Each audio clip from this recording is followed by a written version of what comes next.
Benvenuti nel mio canale, sono Alessandro Curzi, mi occupo di decorazione di interni e tinteggiature da sempre. Tralasciamo questa visione olistica e molto New Age, dove se prendiamo qualsiasi testo, facciamo qualsiasi ricerca, troveremo scritto appunto che il rosso è il colore che eccita e tutte queste cose qua. Bene, tutto questo non ha nessuna base scientifica. Prendiamo ad esempio il colore verde. Il colore verde è il colore della natura, è il colore che per qualcuno ricorda la speranza, è il colore, si dice, venga utilizzato per rilassare. Ma questo è un concetto che noi abbiamo. Quando vediamo il verde, sperimentiamo questa cosa attraverso la nostra mente. In Sud America invece il verde è il colore della morte. Risulta chiaro che per un sudamericano, rispetto a noi, vedere il verde avrà per lui un effetto angosciante. C'è un film horror molto interessante sotto questo aspetto cromatico, un film di Harry Roth, dal titolo Green Inferno, dove si vede chiaramente l'uso della color grading. Questo verde intenso, così forte, è tutto tranne che rilassante. La sensazione di fronte a questa tonalità di verde molto luminescente determina qualcosa di forte, di sconcertante, e di fatto sarà così per tutto il film. E quindi possiamo dire che il colore, inteso così, non significa nulla, anche perché non esistono due tonalità di verde, non esiste un verde chiaro, un verde scuro, un verde prato, esistono infinite tonalità di verde se vogliamo, perché basta aggiungere una goccia di un colore piuttosto che dell'altra e cambia tutto, sempre verde è, però abbiamo veramente un numero incredibile di sfumature. Stiamo già iniziando a capire un po' di cose, è vero che il verde rilassa, ma c'è verde e verde. Poi facciamo un altro discorso, i pregiudizi esistono anche per i colori. Per tutta la vita evitiamo un colore che non ci piace, per un qualsiasi motivo che neanche ricordiamo. Semplicemente non ci piace, non lo vogliamo vedere, non lo vogliamo toccare. Associamo quel colore a qualcosa di inconscio. Quando saremo davanti a una cartella per scegliere un colore per la nostra parete, probabilmente quel colore non lo faremo, perché solo alla vista quel colore ci farà star male. Quello stesso colore a qualcun altro piace. È chiaro che quel colore non può avere al suo interno delle caratteristiche determinate e oggettive, perché se a una persona crea un effetto e a un'altra persona crea un altro effetto, questo non può dipendere dal colore in sé, ma dipende dalla proiezione che abbiamo noi verso quel colore. Sarà sufficiente che una persona a cui noi abbiamo stima arrivi e ci dica: "Ah, guarda che bel colore, questo sta benissimo, è proprio perfetto per qua". Quel colore inizierà a piacerci sempre di più.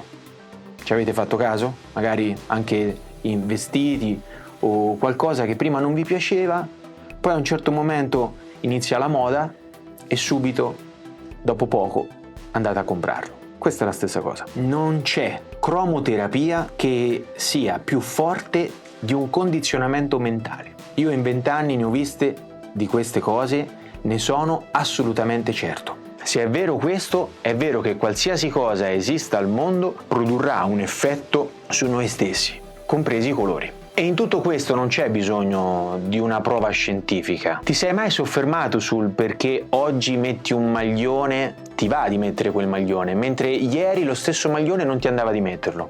Ti sei mai chiesto perché? Perché oggi ti va di toccare e vedere quel colore, mentre ieri no, semplicemente perché noi cambiamo ogni giorno. Oggi sono agitato, domani sono più tranquillo, dopodomani sarò preoccupato. Ecco una prova evidente. Noi abbiamo bisogno di vedere e toccare questo colore oggi, perché oggi questo colore ci dà equilibrio. Ieri non ce lo dava, oggi sì. Questa è una prova. D'altronde noi cambiamo ogni giorno. Oggi siamo in un modo, domani siamo in un altro. La scelta del colore potrebbe anche essere soggetta alla legge dell'attrazione. Per chi non ci credesse a questo argomento, possiamo fare due piccoli esempi. Se vogliamo scrivere una poesia, una lettera a qualcuno, dove andremo? In discoteca? No, andremo magari in riva al mare, nei luoghi dove c'è quel tipo di vibrazione lì che è quella che noi cerchiamo. Quindi sappiamo per esperienza che un luogo può influenzarci, una persona può influenzarci, un colore può influenzarci. Quella sensazione possiamo scoprirla da soli, se vogliamo, per conoscerci meglio, oppure possiamo affidarci a qualcuno che sappia ricercare la giusta tonalità. Noi non possiamo scegliere di fare un colore solo perché ci piace o perché l'abbiamo visto a casa di una nostra amica. Questo tipo di scelta sarà pessima. E sapete come andrà a finire? quel colore vi stancherà. Bello. Non parliamo poi dei colori che vanno di moda. I colori del 2023, i colori del 2024, no? Tutte queste tendenze, tutte queste mode, ok? Tutte cazzate, tutte per creare discussioni, click, spendere soldi, no? Eccetera. E quindi poi che fate? Cambiate colore una volta all'anno? Oggi facciamo il colore così perché qualcuno ha detto che va di moda questo colore, il prossimo anno che fate? Se non lo fate, rimanete indietro, siete vecchi. Ma avete idea della confusione che vi creerete in testa facendo così? Conosco persone che chiamano continuamente i pittori, che hanno sempre un cantiere aperto in casa perché, ah no, quella mattonella lì adesso non va più, il bagno, il salotto, e tiriamo giù, e l'open space, e lì e là. Voi non volete la confusione. Voi non volete buttare via i soldi. E quindi, signori miei, dobbiamo svegliarci sotto questo aspetto. Innanzitutto dobbiamo capire bene che non sono gli apprezzamenti degli altri che ci faranno stare bene, anche perché sennò non finiremo mai di ristrutturare casa se daremo retta a tutti. Dico bene? È chiaro che non possiamo fare quello che piace alle persone, ai nostri amici, ai nostri parenti, non dobbiamo proprio starli a sentire. Per questo motivo non dobbiamo andare verso questa direzione, non dobbiamo seguire le mode. Ognuno ha la sua casetta, ognuno ha i suoi soldini e ognuno a casa sua fa come gli pare. Se ho un amico che viene a casa mia e mi viene a criticare, quello non è un amico, quello dovrebbe essere contento per me che ho fatto un lavoro che a me piace e dovrebbe essere contento per me. Poi se a lui quel colore non piace, pazienza. Non volevo che questo video prendesse una piega pesantina, però siccome ne ho sentite veramente tante, mi sono sentito proprio in dovere di fare questo video, perché ci tenevo a dire la mia su questo argomento. Ci sono architetti che mettono il proprio ego da parte, creano il progetto ideale, unico per il proprio cliente. Ecco, se io dovessi chiamare un architetto, andrei a vedere i suoi lavori e preferirei vedere in ogni lavoro qualcosa di diverso, qualcosa che ha creato su misura per il cliente. Non un copia e incolla come se fosse la stessa casa per tutti. Ma dai, questo è il mio punto di vista. Tralasciamo questo discorso che è un discorso un po' caldo, no, come si può dire, un discorso scomodo, un discorso che può infastidire qualcuno, no? Gli architetti. Riprendiamo il discorso sul colore. Quindi un colore può stare bene oggi, può stare male domani. Vi ricordate il maglione, giusto? Per questo motivo noi non possiamo scegliere un colore in base a come siamo oggi, perché poi domani non ci piace più. Mi piace il blu, faccio il blu. Eh sì, così tra un anno il blu non ti piace più e va a finire che il blu che hai in casa ti stanca. Pensate che la frase che sento il più delle volte dire è proprio no, facciamo tutto bianco, no, per carità, ho paura che il colore mi stanchi, facciamo tutto bianco. Ecco, però magari fate il divano blu, la cucina grigia, il pavimento rosa, avete la casa piena di colori, però le pareti bianche perché se no va a finire che mi stanca. Anche questo è una paura. Fate un lavoro che poi alla fine non è niente di che.